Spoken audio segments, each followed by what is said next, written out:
Hello বন্ধুরা, আবারও চলে আসলাম নতুন আরেকটি ভিডিও নিয়ে। সো বন্ধুরা, তোমাদেরকে আজকের এই ভিডিওতে দেখাবো যে অন্নপূর্ণা ফর্ম যারা অফলাইন অথবা অনলাইনে ফর্ম ফিল আপ করেছো, তো তাদেরকে কী কী কাজ করতে হবে এবং কী কী কাজ করলে তোমরা তোমাদের অ্যাকাউন্টে যে অন্নপূর্ণা ভাণ্ডার সে টাকাটা তোমরা পাবে। সো বন্ধুরা, আজকের এই ভিডিওটি কোথায় স্কিপ না করে সম্পূর্ণ দেখো, কারণ আজকের এই ভিডিওতে কিন্তু একদম ইম্পর্টেন্ট কিন্তু ইনফরমেশন দেওয়া হবে। সো বন্ধুরা, কোথায় স্কিপ না করে সম্পূর্ণ দেখতে থাকো। আর যদি আমাদের চ্যানেলে নতুন হবো, অবশ্যই আমাদের চ্যানেলটিকে সাবস্ক্রাইব করে ভিডিওতে একটা লাইক করে তোমার অবশ্যই মন্তব্য তোমরা কমেন্টে জানাবে। তো চলো বন্ধুরা, এখান থেকে আমরা সরাসরি তোমাদের মল স্ক্রিনে রেখে দিই।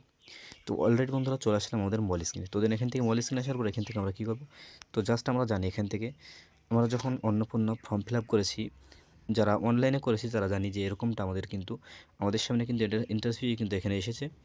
ব্রাউজার থেকে আমরা অথবা কোনো কম্পিউটার দোকান থেকে কিন্তু আমরা ফর্মটা ফিল আপ করেছি। তো দেন এখান থেকে কিন্তু আমাদের কিন্তু নাম্বার অথবা মানে সমস্ত ডকুমেন্ট দিয়ে কিন্তু এখানে ফর্মটা আমরা ফিল আপ করেছি।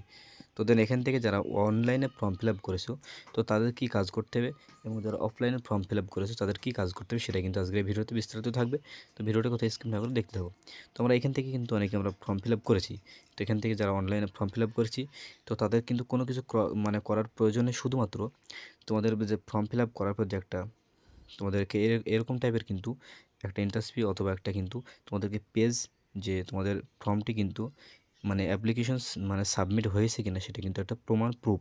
তো এটা যাদের পেয়েছো তারা কিন্তু কী করবে, এই যে ডকুমেন্টটা এটা কিন্তু তোমরা ডাইরেক্টলি কিন্তু কম্পিউটারের দোকান থেকে কিন্তু প্রিন্ট আউট করে বের করে তার সঙ্গে কিন্তু তোমরা ভোটার কার্ড, আধার কার্ড, প্যান কার্ড এবং রেশন কার্ড এবং ব্যাঙ্ক অ্যাকাউন্টের কিন্তু তথ্য দিয়ে কিন্তু তোমাদের নিকটবর্তী বিডিও অথবা পঞ্চায়েতে কিন্তু তোমরা এটা দিয়ে দেবে। সো বন্ধুরা, এটা জমা দিলেই কিন্তু তোমাদের টাকাটা কিন্তু তোমরা পাবে। তো এখান থেকে দেখতে পাচ্ছ সেই ইনফরমেশনটি কিন্তু আমার কিন্তু হোয়াটসঅ্যাপ অফিসিয়াল গ্রুপে কিন্তু দেওয়া আছে। দেখতে পাচ্ছ এখানে এখানে লেখা আছে, যারা অন্নপূর্ণা অনলাইনে ফর্ম ফিল আপ করেছিলেন তারা নিজস্ব সেন্টারে আশাকর্মী দিদিমণিদের কাছে জমা দিন। তো এখানে এটা কিন্তু তোমরা ভিডিও অথবা তোমরা যে কোনো জায়গায় কিন্তু জমা দিতে পারবে। তো এখান থেকে দেখতে পাচ্ছ কী কী লাগবে, অ্যাপ্লিকেশন ফর্ম এই যে ফর্মটি এটা, তারপরে Aadhaar card, PAN card, voter card, এমনকি পাসবুক ব্যাংকের তথ্য কিন্তু দিয়ে তোমরা এটা কিন্তু বিডিও অথবা পঞ্চায়েতে জমা দেবে। তাহলে কিন্তু তোমাদের টাকা কিন্তু সামনের মাসের 1 তারিখে কিন্তু টাকাটা ঢুকে পড়বে। তো এবার জানার বিষয় যে তোমরা যারা অফলাইনে ফর্ম ফিল আপ করেছো তাদের কী করতে হবে। যারা অফলাইনে ফর্ম ফিল আপ করেছো তাদের কিন্তু এখান থেকে আবার অনলাইনে কিন্তু ফর্মটা ফিল আপ করতে হবে। তো এখান থেকে মোবাইল নাম্বার দিয়ে যারা একদম অনলাইনে অথবা অফলাইনে যারা দিয়েছো, তো অনলাইনেটা তো বলা হলো, কিন্তু অফলাইন যারা ফর্ম ফিল আপ করেছো তাদেরকে আবার কিন্তু পুনরায় কিন্তু অনলাইনে ফর্ম ফিল আপ করতে হবে।